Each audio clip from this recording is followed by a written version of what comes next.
Welcome to the revolution. What year was it where they had, it was 2019, correct? Where they had the, China Tribunal.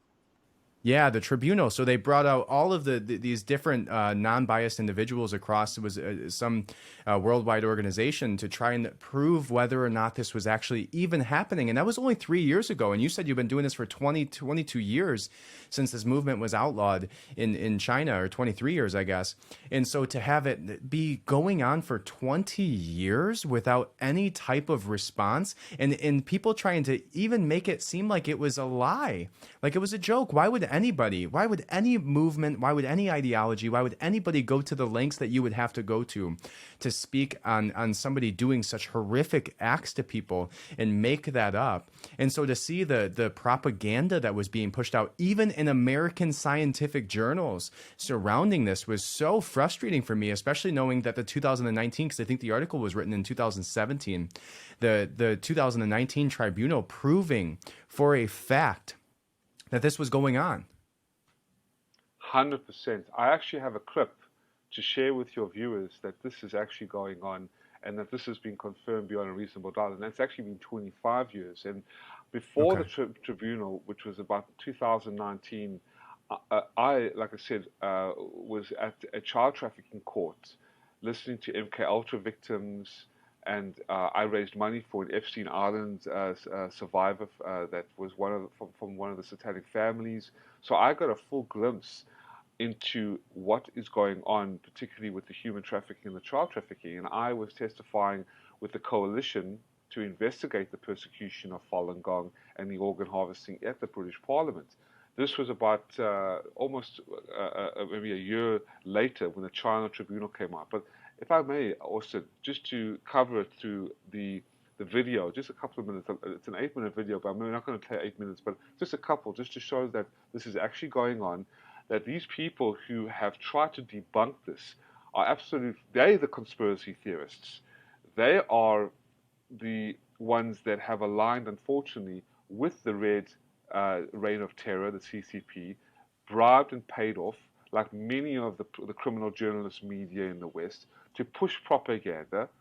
They sold their souls, they've sold their hearts for a piece of gold. What's new? There's nothing new. The World Health Organization, the United Nations, Bill Gates, Henry Kissinger, the Rothschilds, all these Kabbalists have sold their souls. Biden, Hunter Biden. I mean, we don't have to go so far. I mean, the apple doesn't fall far from the tree when it comes to traitors and evil people who have colluded with the Chinese Communist Party. We see it now rampant.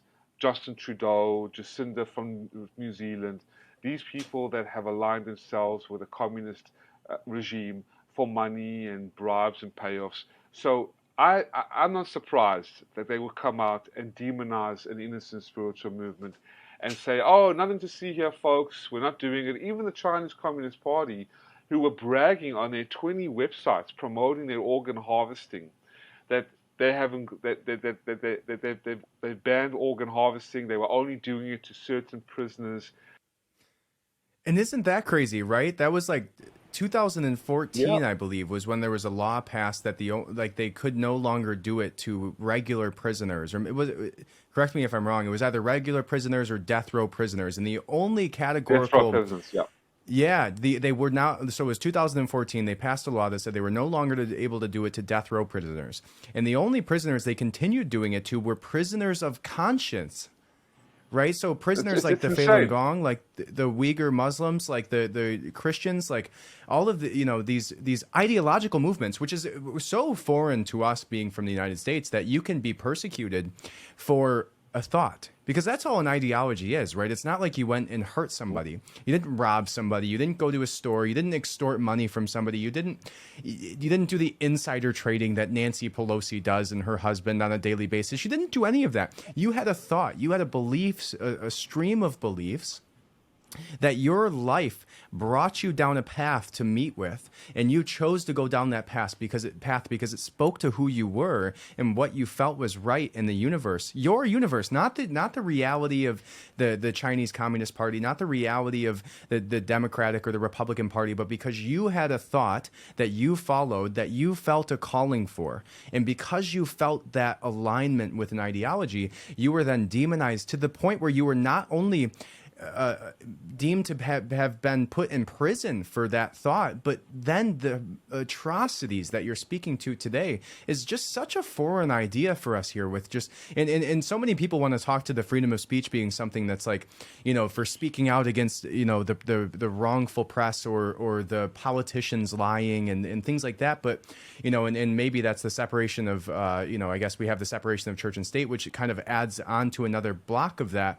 But to have that Constitution be the dam holding back the water of all the horrific things that so many governments have done before the United States, and to have our founding fathers have the foresight to just put that one thing in there, right? Just the one thing, the freedom of speech allows us to not only speak out, but to have thoughts, right? Because the thoughts are in your head, and where they can start to have these persecutions is when you start to enact on them through your just verbally. Right. So it's such a foreign idea to us. And so when I heard that term, prisoner of conscience, it just blew my mind that he was. And that was, again, a month ago that I heard that idea. And so to hear it become such a turning point in their culture, just for having an idea, and a turning point in how many millions of people's lives that they were treated this way, not only put in prison, not only put into re-education camps, which we'll get into a little bit later, but their organs harvested from them while they're awake, alive, and specifically for a thought, is just sickening.